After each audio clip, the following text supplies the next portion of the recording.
लक्ष्मीनाथसमारम्भां नाथयामुनमध्यमाम् अस्मदाचार्यपर्यन्तां वन्दे गुरुपरम्परां श्रीमत्काश्यपदुग्धवारिधिविदुं वेदान्तविद्वत्वरं श्रीरामानुजयोगिपुङ्गवगुणाध्यानेन सन्मार्गदं श्रीनारायणयोगिपादविनुतं ख्यातं गुणैरुत्तमै विश्वक्सेन गुरुत्तमं बुधवरं वन्दे मुदासान्वयं ಶ್ರೀ ಲಕ್ಷ್ಮೀನಾರಾಯಣ ಭಗವಾನ್ ಕೀ ಜೈ.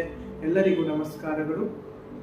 ವೀಕ್ಷಕರೇ, ಇವತ್ತಿನ ವಿಡಿಯೋದಲ್ಲಿ ನಾವು ಪ್ರಭು ಶ್ರೀಮನ್ನಾರಾಯಣನ ಅರ್ಚಾ ಅವತಾರದ ಬಗ್ಗೆ ಚರ್ಚಿಸುತ್ತೇವೆ. ನಿಮ್ಮೆಲ್ಲರಿಗೂ ಅರ್ಚಾ ಅವತಾರ ಅನ್ನೋ ಶಬ್ದವನ್ನು ಕೇಳಿ ಒಂದು ಸ್ವಲ್ಪ ಆಶ್ಚರ್ಯವಾಗಬಹುದು. ಏನಪ್ಪ ಇದು ಹೊಸದಾಗಿ ಅರ್ಚಾ ಅವತಾರ ಅಂದರೆ? ನಾವು ದಶಾವತಾರದ ಬಗ್ಗೆ ಕೇಳಿದ್ದೀವಿ, ವಿಷ್ಣುವಿನ 24 ಅವತಾರಗಳ ಬಗ್ಗೆ ಕೇಳಿದ್ದೀವಿ. ಆದರೆ ಇದು ಹೊಸದಾಗಿ ಅರ್ಚಾ ಅವತಾರ ಅಂದ್ರೆ ಏನು ಅಂತ ನೀವೆಲ್ಲ ಒಂದು ಸ್ವಲ್ಪ ಕನ್ಫ್ಯೂಸ್ ಆಗಬಹುದು. ಈ ಅರ್ಚಾ ಅವತಾರದ ಕಥೆ ತುಂಬಾ ಹಳೆಯದು, ಸೃಷ್ಟಿಯ ಮುಂಚೆಯಿನ ಕಥೆ ಇದು. ಬನ್ನಿ ಅದರ ಬಗ್ಗೆ ತಿಳಿಯೋಣ. ಅರ್ಚಾ ಅವತಾರ ಹೇಗೆ ಬಂತು, ಅದರ ಹಿನ್ನೆಲೆ ಏನು, ಶ್ರೀಮನ್ನಾರಾಯಣ ಯಾರ ಹೇಳಿದ್ರು ಅಂತ ಈ ಅವತಾರವನ್ನು ತಗೊಂಡ ಎಲ್ಲವನ್ನು ಚರ್ಚಿಸೋಣ. ವೀಕ್ಷಕರೇ, ಬ್ರಹ್ಮ ಸೃಷ್ಟಿ ಮಾಡಲು ಮೊದಲಿನ ಕಥೆ ಇದು. ಇನ್ನೂ ಸೃಷ್ಟಿಯ ಕಾರ್ಯ ಆಗಿರಲಿಲ್ಲ, ಬ್ರಹ್ಮನ ಅಸ್ತಿತ್ವ ಇನ್ನು ಬಂದಿರಲಿಲ್ಲ. ಇದು ಅದಕ್ಕೂ ಮುಂಚೆಯ ಕಥೆ. ಏನೆಂದರೆ, ನಿತ್ಯ ವೈಕುಂಠಧಾಮದಲ್ಲಿ ಶ್ರೀ ಲಕ್ಷ್ಮೀನಾರಾಯಣರು ಅನಂತ ಶೇಷ ಮೇಲೆ ವಿರಾಜಮಾನವಾಗಿದ್ದರು. ಆ ನಿತ್ಯ ವೈಕುಂಠಧಾಮದಲ್ಲಿ ಶ್ರೀ ಲಕ್ಷ್ಮಿಯು ಶ್ರೀಮನ್ನಾರಾಯಣನಿಗೆ ಕೆಲವು ಪ್ರಶ್ನೆಗಳ ಮೂಲಕ ಒಂದು ಚರ್ಚೆಯನ್ನು ಮಾಡುತ್ತಾರೆ. ಆ ಚರ್ಚೆ ಏನೆಂದರೆ, ಸ್ವಾಮಿ, ಈ ನಮ್ಮ ಧಾಮದಲ್ಲಿ ನಿಮ್ಮ ಸೃಷ್ಟಿಸಲ್ಪಡುವ ಯಾವುದೇ ಪ್ರಾಣಿಗೂ ಪ್ರವೇಶವಿಲ್ಲ. ಈ ಯಾವುದೇ ಪ್ರಾಣಿಯಾಗಿ ನಮ್ಮ ನಿತ್ಯ ವೈಕುಂಠ ಧಾಮದಲ್ಲಿ ಬರೋದಿಕ್ಕೆ ಸಾಧ್ಯವಿಲ್ಲ. ಈ ಧಾಮದ ಉದ್ದೇಶವೇನು? ಈ ಧಾಮದಲ್ಲಿ ನಾವು ಇರುವ ಉದ್ದೇಶವೇನು? ಹಿಂಗಾದ್ರೆ ಸರಿಯಾಗೋದಿಲ್ಲ ಸ್ವಾಮಿ, ನೀವು ಇದ್ರ ಬಗ್ಗೆ ಯೋಚಿಸ್ಬೇಕು ಅಂತ ಹೇಳಿ ಶ್ರೀ ಲಕ್ಷ್ಮಿಯು ನಾರಾಯಣನಿಗೆ ಪ್ರಶ್ನಿಸುತ್ತಾರೆ. ಆ ಪ್ರಶ್ನೆಯನ್ನು ಕೇಳಿ ನಾರಾಯಣ ಸ್ವಲ್ಪ ಆಶ್ಚರ್ಯಚಕಿತನಾಗಿ ಲಕ್ಷ್ಮಿ ವಾಪಸ್ ಕೇಳ್ತಾನೆ, ತಾಯಿ ದೇವಿ, ನಿನಗೆ ಏಕೆ ಈ ಪ್ರಶ್ನೆ ಬಂತು? ನಿನ್ನ ಉದ್ದೇಶವೇನೋ ಹೇಳು, ಇದನ್ನ ನನಗೆ ಸ್ವಲ್ಪ ವಿಸ್ತಾರವಾಗಿ ಹೇಳು ಅಂತ ಹೇಳ್ತಾನೆ. ಆವಾಗ ಲಕ್ಷ್ಮಿ ಒಂದು ಉದಾಹರಣೆಯೊಂದಿಗೆ ನಾರಾಯಣನಿಗೆ ಹೇಳ್ತಾರೆ, ಸ್ವಾಮಿ, ನೀವು ನಿಮ್ಮ ಸಂಕಲ್ಪದಿಂದ ಆಗುವ ಸೃಷ್ಟಿಯಲ್ಲೇ ಒಂದು ಉದಾಹರಣೆಯನ್ನು ತಗೊಂಡು ನಿಮಗೆ ಅರ್ಥ ಮಾಡಿಸುತ್ತೀನಿ ನೋಡಿ. ಸೃಷ್ಟಿಯಲ್ಲಿ 5 ರೂಪದಲ್ಲಿ ನೀರನ್ನು ನಾವು ಕಾಣಬಹುದು. ಆ ಮೊದಲನೆಯ ರೂಪ ಯಾವುದೆಂದರೆ ಆಕಾಶದಲ್ಲಿ ಇರುವ ಮೋಡಗಳಲ್ಲಿ ಇರುವ ನೀರು. ಮೋಡಗಳಲ್ಲಿ ನೀರಿದೆ, ಆದರೆ ಎಲ್ಲ ಪ್ರಾಣಿಗಳಿಗೂ ಅದು ಸುಲಭವಾಗಿಲ್ಲ. ಅದೇ ರೀತಿಯಲ್ಲಿ ವೈಕುಂಠದಲ್ಲಿ ನೀವಿದ್ದೀರಾ, ಆದರೆ ಆ ಪ್ರಾಣಿಗಳಿಗೆ ನೀವು ಸುಲಭವಾಗಿಲ್ಲ. ಆ ಮೋಡದಲ್ಲಿ ಇರುವ ನೀರಿನ ತರ ನೀವು ಆ ಪ್ರಾಣಿಗಳಿಗೆ ದುರ್ಲಭವಾಗಿದ್ದೀರಾ. ಇದ್ರ ಬಗ್ಗೆ ಯೋಚನೆ ಮಾಡಬೇಕು ಅಂತ ಹೇಳ್ತಾರೆ. ಸರಿ ಅಂತ ಈಗ ನಾವು ಏನ್ ಮಾಡ್ಬೇಕು, ಈ ಪ್ರಶ್ನೆಗೆ ನೀನೇ ಸಮಾಧಾನ ಕೊಡು ಅಂತ ಲಕ್ಷ್ಮಿ ಹತ್ರ ನಾರಾಯಣ ಹೇಳಿದಾಗ, ಲಕ್ಷ್ಮಿ ಏನಂತಾರೆ, ಬ್ರಹ್ಮ ತನ್ನ ಸೃಷ್ಟಿಯ ಕೆಲಸವನ್ನು ಮಾಡಿ ಎಲ್ಲ ಲೋಕಗಳ ನಿರ್ಮಾಣವನ್ನು ಮುಗಿಸಿದ ಮೇಲೆ ಆ ಎಲ್ಲಾ ಲೋಕದ ಮೇಲೆ ನಮ್ಮ ಒಂದು ಲೋಕವನ್ನು ನಿರ್ಮಾಣ ಮಾಡಿ ಆ ಲೋಕದಲ್ಲಿ ಹೋಗಿ ನಾವು ವಿರಾಜಮಾನರಾಗುತ್ತೇವೆ. ಆ ಲೋಕದಲ್ಲಿ ಎಲ್ಲ ಪ್ರಾಣಿಗಳಿಗೂ ನಾವು ಸಿಗುವಂತಾಗಬೇಕು ಅಂತ ನನ್ನ ಆಶಯ. ಆ ಆಶಯವನ್ನು ಕೇಳಿ ನಾರಾಯಣ ತುಂಬಾ ಖುಷಿಯಾಗುತ್ತಾನೆ. ಆ ಸೃಷ್ಟಿ ಎಲ್ಲ ಕೆಲಸ ಮುಗಿದ ಮೇಲೆ, ಆ ಲೋಕಗಳ ನಿರ್ಮಾಣವಾದ ಮೇಲೆ, ಆ ಲೋಕಗಳ ಮೇಲೆ ತನ್ನಗಾಗಿ ಅಂತ ಒಂದು ಲೋಕವನ್ನು ನಿರ್ಮಿಸಿ ಆ ಲೋಕದಲ್ಲಿ ಲಕ್ಷ್ಮೀ ಸಮೇತನಾಗಿ ಇರಲು ಬರ್ತಾನೆ. ಆ ಲೋಕದ ಹೆಸರನ್ನು ರಮಾ ವೈಕುಂಠ ಎಂದು ಇಡ್ತಾನೆ. ಏನಕ್ಕೆ ರಮಾ ವೈಕುಂಠ ಅಂತ ಹೆಸರಿಲ್ಲ? ಲಕ್ಷ್ಮಿಯ ಹೆಸರುಗಳಲ್ಲಿ ರಮಾ ಅಂತ ಹೆಸರು ಒಂದು. ಲಕ್ಷ್ಮಿಯ ಆಸೆಯಿಂದ ಈ ಲೋಕದ ನಿರ್ಮಾಣವಾಯಿತು ಅಂತ ಲಕ್ಷ್ಮಿಯ ಹೆಸರಲ್ಲೇ ಆ ಲೋಕದ ಹೆಸರನ್ನು ಇಡಬೇಕು ಅಂತ ಹೇಳಿ ರಮಾ ವೈಕುಂಠ ಅಂತ ಆ ಲೋಕದ ಹೆಸರನ್ನು ಇಡ್ತಾನೆ. ಆ ರಮಾ ವೈಕುಂಠದಲ್ಲಿ ಇದ್ದಾಗ ಅವಾಗ ಬ್ರಹ್ಮನ ಸೃಷ್ಟಿ ಒಂದು ಸ್ವಲ್ಪ ಮುಗ್ದಿರ್ತದೆ. ಕೆಲವು ಪ್ರಾಣಿಗಳ ಸೃಷ್ಟಿಯಾಗಿರ್ತದೆ, ದೇವತೆಗಳ ಸೃಷ್ಟಿಯಾಗಿರ್ತದೆ, ಅಸುರಗಳ ಸೃಷ್ಟಿಯಾಗಿರ್ತದೆ, ಋಷಿ ಮುನಿಗಳ ಸೃಷ್ಟಿಯಾಗಿರ್ತದೆ. ಈ ರಮಾ ವೈಕುಂಠದಲ್ಲಿ ಏನಾಗ್ತಾ ಇತ್ತು ಅಂದ್ರೆ ಬ್ರಹ್ಮ, ಶಂಕರ, ಸನಕಾದಿ, ನಾರದಾದಿ ಋಷಿಗಳು ಮಾತ್ರ ಬಂದು ಹೋಗಲು ಸಾಧ್ಯವಾಗುತ್ತಿತ್ತು. ಇದನ್ನ ನೋಡಿ ಮತ್ತೆ ಲಕ್ಷ್ಮಿಯ ಮನಸ್ಸಿನಲ್ಲಿ ಒಂದು ಮಾತು ಬರುತ್ತೆ. ಈ ಲೋಕದಲ್ಲೂ ಸಹ ನಮ್ಮ ಸೃಷ್ಟಿಯ ಎಲ್ಲಾ ಪ್ರಾಣಿಗಳಿಗೂ ಪ್ರವೇಶವಾಗುತ್ತಿಲ್ಲ. ಈ ಲೋಕದಲ್ಲಿಯೂ ಸಹ ನಾವು ಆ ಪ್ರಾಣಿಗಳಿಗೆ ದುರ್ಲಭವಾಗಿದ್ದೀವಿ. ನಾವು ಇದಕ್ಕೂ ಕೆಳಗಿಳಿದು ಸುಲಭವಾಗಬೇಕು ಅಂತ ಲಕ್ಷ್ಮಿಯ ಮನಸ್ಸಿನಲ್ಲಿ ಆ ಮಾತು ಬರುತ್ತೆ. ಮತ್ತೆ ಹೋಗಿ ಸ್ವಾಮಿ ಹತ್ರ ಈ ಮಾತನ್ನು ಹೇಳ್ತಾರೆ. ಸ್ವಾಮಿ, ನೀವು ಸುಲಭವಾಗಿದ್ದೀರಾ ಸಹಿ, ವೈಕುಂಠನಾಥದಿಂದ ರಮಾ ವೈಕುಂಠ ಪತಿಯಾಗಿ ಬಂದಿದ್ದೀರಾ ಸಹಿ, ಆದರೆ ಎಲ್ಲಾ ಪ್ರಾಣಿಗಳಿಗೂ ನೀವು ಇನ್ನೂ ಸುಲಭವಾಗಿಲ್ಲ. ನೀವು ಇನ್ನೂ ಇದಕ್ಕೂ ಸುಲಭವಾಗಿರಬೇಕು ಅಂತ ಆಶಿಸುತ್ತಾರೆ. ಮತ್ತೆ ನಾರಾಯಣನ್ಗೆ ಒಂದು ಸ್ವಲ್ಪ ಕನ್ಫ್ಯೂಷನ್ ಆಗುತ್ತೆ. ನನಗೆ ಕರೆಕ್ಟ್ ಆಗಿ ಎಕ್ಸ್ಪ್ಲೇನ್ ಮಾಡಮ್ಮ ತಾಯಿ ಅಂತ ನಾರಾಯಣ ಕೇಳ್ತಾನೆ. ಲಕ್ಷ್ಮಿ ಏನ್ ಹೇಳ್ತಾಳೆ ಅಂದ್ರೆ ಮತ್ತೆ ನೀರಿನ ಉದಾಹರಣೆಯನ್ನೇ ತಗೊಳ್ತಾಳೆ. ಆ ನೀರು, ಮೋಡದಲ್ಲಿರುವ ನೀರು ಒಂದು ಜಲಪಾತದ ರೂಪದಲ್ಲಿ ಪರಿವರ್ತಿಸಿದೆ. ಆ ಜಲಪಾತ ಸ್ಥಿರವಾಗಿ ಒಂದೇ ಕಡೆ ಉಳಿದಿದೆ. ಆ ಜಲಪಾತದ ಸುತ್ತಮುತ್ತಿನ ಜನ ಮಾತ್ರ ಆ ನೀರಿನ ಉಪಯೋಗವನ್ನು ಮಾಡಬಹುದು. ಅದೇ ರೀತಿಯಾಗಿ ನೀವು ಮೋಡಗಳಲ್ಲಿರುವ ನೀರು ತರ ನಿತ್ಯ ವೈಕುಂಠದಲ್ಲಿ ಇದ್ರಿ, ಅದನ್ನ ಬಿಟ್ಟು ರಮಾ ವೈಕುಂಠಕ್ಕೆ ಬಂದಿದ್ದೀರಾ. ಒಂದು ಜಲಪಾತವಾಗಿ ನೀವು ಸ್ಥಿರವಾಗಿ ಒಂದೇ ಕಡೆ ಇದ್ದೀರಾ. ನಿಮ್ಮ ಸುತ್ತಮುತ್ತಲಿನ ಜನ ಮಾತ್ರ ನಿಮ್ಮ ದರ್ಶನವನ್ನು ಪಡೆಯಬಹುದು. ಮಿಕ್ಕಿದ ಪ್ರಾಣಿಗಳಿಗೆ ಏನ್ ಮಾಡಬೇಕು? ನೀವೇನ್ ಮಾಡ್ಬೇಕಂದ್ರೆ ಸ್ವಾಮಿ, ಆ ಜಲಪಾತದಿಂದ ನೀರು ಹರಿದು ಹೋಗಿ ಹೇಗೆ ನದಿಯ ರೂಪ ತಗೊಳ್ಳುತ್ತದೆಯೋ ಅದೇ ತರ ನೀವು ಹೋಗಿ ಪೃಥ್ವಿಯ ಮೇಲೆ ಎಲ್ಲಾ ಪ್ರಾಣಿಗಳಿಗೂ ದರ್ಶನವನ್ನು ನೀಡಬೇಕು. ಸರಿ ಅಂತ ಹೇಳಿ ಸ್ವಾಮಿ ಒಪ್ಕೋತಾನೆ. ಸ್ವಾಮಿ ಅವಾಗ ಏನ್ ಹೇಳ್ತಾನೆ ಅಂದ್ರೆ, ನಾನು ಭಾರತ ವರ್ಷದಲ್ಲಿ ಸಮಯಕ್ಕೂ ಹೋಗಿ ಅವತಾರವನ್ನು ತಗೊಂಡು ನನ್ನ ಭಕ್ತರೊಂದಿಗೆ ಇದ್ದು ಬರ್ತೀನಿ. ಸರಿ ಅಂತ ತಾಯಿ ಅದನ್ನ ಕೇಳಿ ತುಂಬಾ ಖುಷಿ ಆಗ್ತಾಳೆ. ಅದಾದ್ಮೇಲೆ ಮತ್ತೆ ಒಂದ್ ಸ್ವಲ್ಪ ದಿನ ಹೋದ್ಮೇಲೆ ತಾಯಿಗೆ ಮತ್ತೆ ಒಂದು ಪ್ರಶ್ನೆ ಬರುತ್ತೆ. ಸ್ವಾಮಿ ಸ್ವಲ್ಪ ದಿನ ಹೋಗಿ ಅವತಾರ ತಗೊಂಡು ಹೋಗಿ ತನ್ನ ಅವತಾರದ ಲೀಲೆಯನ್ನು ಮುಗಿಸಿ ವಾಪಸ್ ಬಂದ್ಬಿಡ್ತಾರೆ. ಆ ವಾಪಸ್ ಬಂದ್ಮೇಲೆ ಅಲ್ಲಿರೋ ಪ್ರಾಣಿಗಳು, ಮಿಕ್ಕಿದ ಪ್ರಾಣಿಗಳಿಗೆ ಏನಾಗ್ಬೇಕು? ಅವ್ರಿಗೆ ಇವ್ರ ದರ್ಶನ ಸಿಗೋದಿಲ್ಲ. ನೋಡಿ ತಾಯಿಯ ಕರುಣೆಯನ್ನು ನೋಡಿ.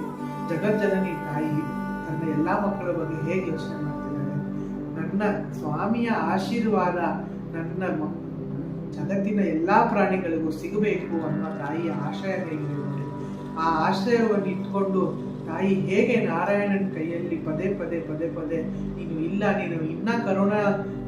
ಇನ್ನೂ ಕರುಣೆ ತೋರಿ ಎಲ್ಲಾ ಪ್ರಾಣಿಗಳಿಗೂ ಸುಲಭವಾಗುವಂತ ಹೇಗೆ ಫೋರ್ಸ್ ಮಾಡ್ತಿದ್ದಾರೆ ನೋಡಿ. ಅದೇ ತಾಯಿಯ ಮಮತೆ. ಮುಂದುವರಿಯುತ್ತಾ ಈ ತಾಯಿ ಮತ್ತೆ ನಾರಾಯಣನ ಹತ್ರ ಹೋಗಿ, ಸ್ವಾಮಿ ನೀನು ಅವತಾರ ತಗೊಂಡು ಆ ಸಮಯಕ್ಕೆ ಮಾತ್ರ ಸೀಮಿತನಾಗಿರ್ತೀಯ. ನೀನು ವಾಪಸ್ ವೈಕುಂಠಕ್ಕೆ ಬಂದ್ಮೇಲೆ ಅಲ್ಲಿರೋ ಮಿಕ್ಕಿದ ಪ್ರಾಣಿಗಳಿಗೂ ಏನಾಗ್ಬೇಕು? ನೀನು ಅವ್ರಿಗೆ ಹೇಗ್ ಸಿಗ್ತೀಯ? ಸರಿ ಕಣಮ್ಮ, ಇದಕ್ಕೆ ನನಗೆ ಇನ್ನೂ ನೀನು ಹೇಳೋದು ಅರ್ಥ ಆಗ್ತಾ ಇಲ್ಲ, ನೀನೇ ನನಗೆ ಅರ್ಥ ಮಾಡಿಸು. ಹೇಗೆ ಪೃಥ್ವಿಯ ಎಲ್ಲಾ ಜಾಗದಲ್ಲೂ ನೀರಿದೆಯೋ ಹಾಗೆಯೇ ನೀವು ಎಲ್ಲಾ ಪ್ರಾಣಿಗಳಿಗೂ ಸುಲಭವಾಗಬೇಕು ಅಂತ ಹೇಳ್ತಾರೆ. ಈಗ ನೀವು ಭೂಮಿಯನ್ನು ಅಗದ್ರೆ ನಿಮಗೆ ನೀರು ಸಿಕ್ಕೇ ಸಿಗುತ್ತೆ ಅಲ್ವಾ? ಅದೇ ರೀತಿ ನಾರಾಯಣ ನೀನು ಎಲ್ಲಾ ಪ್ರಾಣಿಗಳಿಗೆ ಸುಲಭವಾಗಬೇಕು ಅಂತ ನನ್ನ ಆಶಯ. ಅದಕ್ಕೆ ನಾನು ಏನ್ ಮಾಡ್ಬೇಕು ಅಂತ ಕೇಳ್ತೀನಿ. ಅದಕ್ಕೆ ನಾರಾಯಣನ್ಗೆ ಲಕ್ಷ್ಮಿ ಏನ್ ಹೇಳ್ತಾರೆ, ನೀನು ಸರ್ವಾಂತರ್ಯಾಮಿ ಸ್ವರೂಪದಲ್ಲಿ ಈ ಸೃಷ್ಟಿಯ ಎಲ್ಲಾ ಪ್ರಾಣಿಗಳಲ್ಲೂ ಹೋಗಿ ಅವನು ನೆಲೆಸು ಅಂತ ಹೇಳ್ತಾರೆ. ನಮ್ಮ ಆತ್ಮದ ಒಳಗಡೆ ಪರಮಾತ್ಮವಿದ್ದಾನೆ. ಅದೇ ಪ್ರಭುವಿನ ಸರ್ವಾಂತರ್ಯಾಮಿ ಸ್ವರೂಪ. ಅದೇ ಎಕ್ಸಾಂಪಲ್ ಹೇಗಿತ್ತು ಅಂದ್ರೆ, ಭೂಮಿಯಲ್ಲಿ ಹೇಗೆ ನೀರಿದೆಯೋ ಅದೇ ರೀತಿಯಲ್ಲಿ ಎಲ್ಲಾ ಪ್ರಾಣಿಗಳಲ್ಲೂ ಪರಮಾತ್ಮವಿದ್ದಾನೆ ಅನ್ನೋ ಎಕ್ಸಾಂಪಲ್ ದಿಂದ ತಾಯಿ ನಾರಾಯಣನ್ಗೆ ಅರ್ಥ ಮಾಡಿಸಿ, ನಾರಾಯಣ ಅವಾಗ ಏನ್ ಮಾಡ್ತಾನೆ, ಎಲ್ಲ ಪ್ರಾಣಿಗಳಲ್ಲಿ ಪರಮಾತ್ಮನ ರೂಪದಲ್ಲಿ ಅಂತರ್ಯಾಮಿ ಸ್ವರೂಪದಲ್ಲಿ ಬಂದು ನೆಲೆಸುತ್ತಾನೆ. ಈಗಲೂ ತಾಯಿಗೂ ಸಮಾಧಾನ ಆಗೋದಿಲ್ಲ. ಈ ಭೂಮಿಯಲ್ಲಿ ನೀರಿದೆ ಸರಿ, ನಮಗ್ ಬಾಯಾರಿಕೆ ಆಗ್ತಾ ಇದೆ, ನಮಗ್ ನೀರ್ ಬೇಕು, ಭೂಮಿಯಲ್ಲಿ ನೀರಿದೆ ಸರಿ, ಅದನ್ನ ಅಗದ್ದು ನಾವು ಬಾವಿ ತೋಡದ್ರೆ ತಾನೇ ನಮಗ್ ನೀರ್ ಸಿಗೋದು. ಭೂಮಿಗೆ ನೀರು ಹಂಗೆ ಹೋಗಿ ಬಾಯಿ ಇಟ್ರೆ ನೀರ್ ಬರುತ್ತಾ? ಭೂಮಿ ಒಳಗೆ ಬರಕ್ ಸಾಧ್ಯವೇ ಇಲ್ಲ. ಅದಕ್ಕೆ ಬಾವಿ ತೋಡ್ಬೇಕು, ಇಲ್ಲ ನಲ್ಲಿ ಇಡಬೇಕು, ಏನಾದ್ರೂ ಒಂದು ಮಾಡ್ಬೇಕು ಅಲ್ವಾ? ಅದಾದ್ಮೇಲೆ ನಮಗ್ ನೀರ್ ಸಿಗೋದು. ನೀನ್ ಎಲ್ರೂ ಮಧ್ಯ ಹೋಗಿದ್ಯಾ ಸರಿ, ಪ್ರತ್ಯಕ್ಷವಾಗಿ ಇಲ್ವಲ್ಲ. ನೀನು ಅಂತರ್ಯಾಮಿ ಅಂತರಂಗದಲ್ಲಿ ಇದೆಯಾ. ನೀನು ಅಂತರಂಗದಿಂದ ಬಹಿರಂಗಕ್ಕೆ ಬಂದು ಎಲ್ಲ ಪ್ರಾಣಿಗಳಿಗೂ ಪ್ರತ್ಯಕ್ಷನಾಗಿರಬೇಕು. ಅವಾಗ್ಲೇ ಒಂದು ಅಷ್ಟು ಸುಲಭವಾದರೇನೆ ಸರಿ ಅಂತ ಹೇಳಿ ನಾರಾಯಣನ್ ಹೇಳಿ ಇದು ಮಾಡ್ತಾನೆ. ಸರಿ ತಾಯಿ, ನೀನು ನಾನು ಅವತಾರ ತಗೊಂಡಿರ್ತೀನಿ. ಈಗ ನಾನು ಒಂದೊಂದು ಅವತಾರಕ್ಕೆ ನನ್ನ ಒಂದೊಂದು ಅನೇಕ ಭಕ್ತರಿರ್ತಾರೆ. ನನ್ನ ಇಚ್ಛೆಯಿಂದ ನಾನು ಎಕ್ಸಾಂಪಲ್ ರಾಮಾವತಾರ ರೂಪದಲ್ಲೇ ಹೋದೆ. ರಾಮಾವತಾರದಲ್ಲಿ ಹೋದಾಗ ನನ್ನ ಭಕ್ತರಿಗೆ ಮತಭೇದವೂ ಇರ್ತದೆ. ಈಗ ತಂದೆ ತಾಯಿಯ ಎಕ್ಸಾಂಪಲ್ ತೋರೋಣ. ಮಹಾರಾಜ ದಶರಥರು ಹಾಗೆ ರಾಣಿ ಕೈಕೇಯರು ಅನೇಕ ಜನ್ಮಗಳಿಂದ ನಾರಾಯಣನ ಭಕ್ತರು. ಆ ಭಕ್ತಿಯ ಸ್ವರೂಪದಲ್ಲೇ ನಾರಾಯಣ ಪ್ರಸನ್ನನಾಗಿ ಅವನ ಮಗನಾಗಿ ಜನಿಸಿದ್ದು. ಈಗ ರಾಮಾವತಾರದಲ್ಲೇ ನಾವು ಯೋಚನೆ ಮಾಡಿದ್ರೆ ದಶರಥನಿಗೆ ಏನಾಗ್ಬೇಕಿತ್ತು? ರಾಮ ರಾಜನಾಗಬೇಕಿತ್ತು, ಮನೆಯಲ್ಲೇ ಉಳಿಬೇಕಿತ್ತು, ಅವನು ವನವಾಸಕ್ಕೆ ಹೋಗ್ಬಾರ್ದು. ಕೈಕೇಯಿಗೆ ಏನಿತ್ತು? ಅವನು ರಾಮ ವನವಾಸಕ್ಕೆ ಹೋಗ್ಬೇಕು, ಇಲ್ಲಾಂದ್ರೆ ನಾನು ನನ್ನ ದೇಹ ತ್ಯಾಗವನ್ನು ಮಾಡ್ತೀನಿ ಅಂತ ಹಠ ಹಿಡ್ತೀನಿ. ಇಬ್ಬರು ಭಕ್ತರೇ ತಾನೆ. ಈಗ ನಾನು ಒಂದು ಭಕ್ತನ ಮಾತಿಗೆ ಮೆಚ್ಚಿ ಅವನ ರೀತಿಯಲ್ಲಿ ನಡೆದರೆ ಇನ್ನೊಬ್ಬ ಭಕ್ತನಿಗೆ ದುಃಖನಾಗುತ್ತದೆ. ಇದ್ದಾಗ ನಾನು ಏನ್ ಮಾಡ್ಲಿ ಅಂತ ನಾರಾಯಣ ತಾಯಿ ಪ್ರಶ್ನೆ ಮಾಡ್ತಾನೆ ಲಕ್ಷ್ಮಿಗೆ.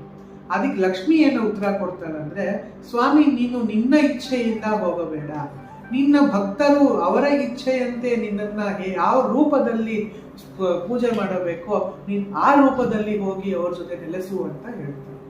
ಈಗ ನಾನು ರಾಮ ಭಕ್ತನಾದ್ರೆ ನಾನು ರಾಮನ ಪೂಜೆ ಮಾಡ್ತೀನಿ, ಕೃಷ್ಣ ಭಕ್ತನಾದರೆ ಕೃಷ್ಣನ ಪೂಜೆಯನ್ನು ಮಾಡ್ತೀನಿ. ಹೇಗ್ ಮಾಡಬೇಕು?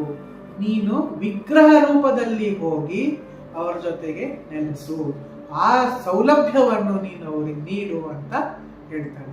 ಅದೇ ಅರ್ಚಾವತಾರದ ಕಥೆ. ನೀನು ಅರ್ಚಾವತಾರವಾಗಿ ಹೋಗಿ ವಿಗ್ರಹ ರೂಪದಲ್ಲಿ ಹೋಗಿ ತನ್ನ ಭಕ್ತರೊಡನೆ ಇರು, ತನ್ನ ಭಕ್ತರಿಗೆ ನೀನು ದರ್ಶನವನ್ನು ನೀಡು, ಅದೇ ನನ್ನ ಆಸೆ ಅಂತ ಹೇಳಿ ಲಕ್ಷ್ಮೀ ನಾರಾಯಣನಿಗೆ ಹೇಳುತ್ತಾಳೆ. ಆ ಮಾತನ್ನು ಕೇಳಿ ಸ್ವಾಮಿ ಅರ್ಚಾವತಾರದ ರೂಪದಲ್ಲಿ ವಿಗ್ರಹ ರೂಪದಲ್ಲಿ ಬಂದು ಇವತ್ತಿನ ಮಠಗಳಲ್ಲಿ ದೇವಸ್ಥಾನಗಳಲ್ಲಿ ನಮ್ಮ ಮನೆಗಳಲ್ಲೂ ಪೂಜಿಸಲ್ಪಟ್ಟಿದ್ದಾನೆ. ಇದೇ ಅರ್ಚಾವತಾರದ ಕಥೆ. ಈ ಮೂರ್ತಿ ಪೂಜೆಯ ಕಥೆ ಸೃಷ್ಟಿಯ ಅನಾದಿ ಕಾಲದಿಂದಲೂ ಇದೆ ಅಂತ ಈ ಕಥೆಯಿಂದ ನಾವು ತಿಳಿದ್ವಿ. ಹಂಗಾಗಿ ಹೇಳಿದ್ರೆ ಈ ಸೃಷ್ಟಿಯ ಮೊದಲ ಮೂರ್ತಿ ಯಾವುದು, ಇದ್ರ ಬಗ್ಗೆ ತಿಳಿಯೋಣ ಬನ್ನಿ. ಈ ಸೃಷ್ಟಿಯ ಮೊದಲ ಮೂರ್ತಿ ಯಾವುದೆಂದರೆ ಅದು ಶ್ರೀರಂಗನಾಥ ಸ್ವಾಮಿ. ಈ ಶ್ರೀರಂಗನಾಥ ಸ್ವಾಮಿಯ ಪ್ರಾಕಟ್ಯ ಹೇಗವಾಗುತ್ತದೆ ಅಂದರೆ, ಬ್ರಹ್ಮ ಸೃಷ್ಟಿ ರಚನೆ ಮಾಡಲು ಮುನ್ನ ಶ್ರೀಮನ್ನಾರಾಯಣನ ಪೂಜೆ ಮಾಡಲು ಇಚ್ಛಿಸುತ್ತಾನೆ. ಆ ಪೂಜೆ ಏನಕ್ಕೆ ಮಾಡಬೇಕು ಅಂದರೆ, ಆ ಪೂಜೆಯಿಂದ ಸಿಗೋ ಶಕ್ತಿಯಿಂದ ನಾನು ಸೃಷ್ಟಿಯ ರಚನೆಯನ್ನು ಮಾಡುತ್ತೀನಿ ಅನ್ನೋ ಬ್ರಹ್ಮನ ಆಶಯ. ನಾರಾಯಣನ ಬಳಿ ಹೋಗಿ, ಸ್ವಾಮಿ ನಾನು ನಿನ್ನ ಪೂಜೆಯನ್ನು ಮಾಡಲು ಇಚ್ಛಿಸುತ್ತಿದ್ದೇನೆ, ದಯವಿಟ್ಟು ಅನುಮತಿ ಕೊಡು ಅಂತ ಕೇಳುತ್ತಾರೆ. ಸರಿಯಪ್ಪ ನಿನ್ನ ಪೂಜೆ ಮಾಡು ಅಂತ ಹೇಳ್ತಾರೆ. ಸರಿ ಕೂತ್ಕೊಂಡು ನಾನು ನಿನ್ನ ಪೂಜೆ ಮಾಡ್ತೀನಿ ಅಂತ ಬ್ರಹ್ಮ ಹೇಳ್ತಾನೆ. ನಾನು ಕೂತ್ಕೊಳ್ಳೋಕೆ ರೆಡಿ ಕಣಪ್ಪ ಬ್ರಹ್ಮ, ಆದ್ರೆ ನಾನು ನಿನ್ನಂತಹ ಸುಮಾರು ಜನ ಭಕ್ತರು ನನ್ನ ಪೂಜೆಯನ್ನು ಮಾಡುತ್ತಾರೆ, ನಿಂತರ ಇನ್ನೊಬ್ಬ ಭಕ್ತನನ್ನು ಕರೆದರೆ ನಾನು ಅಲ್ಲಿಗೆ ಓಡೋಗ್ಬೇಕು, ನಿನ್ನ ಪೂಜೆ ಮಧ್ಯದಲ್ಲಿ ನಿಂತೋಗುತ್ತದೆ, ಅವಾಗ ಏನ್ ಮಾಡ್ತೀಯಾ ಅಂತ ಪ್ರಶ್ನಿಸುತ್ತಾನೆ. ಈ ಪ್ರಶ್ನೆಗೆ ನೀನೇ ಉತ್ತರ ಕೊಡು ಸ್ವಾಮಿ ಅಂತ ಕೇಳಿದಾಗ, ನನ್ನ ವಿಗ್ರಹವನ್ನು ನಿರ್ಮಿಸಿ ಆ ವಿಗ್ರಹದಲ್ಲಿ ಪ್ರಾಣ ಪ್ರತಿಷ್ಠೆಯನ್ನು ಮಾಡಿ ನನ್ನನ್ನು ಪೂಜಿಸು ಅಂತ ನಾರಾಯಣ ಹೇಳುತ್ತಾನೆ.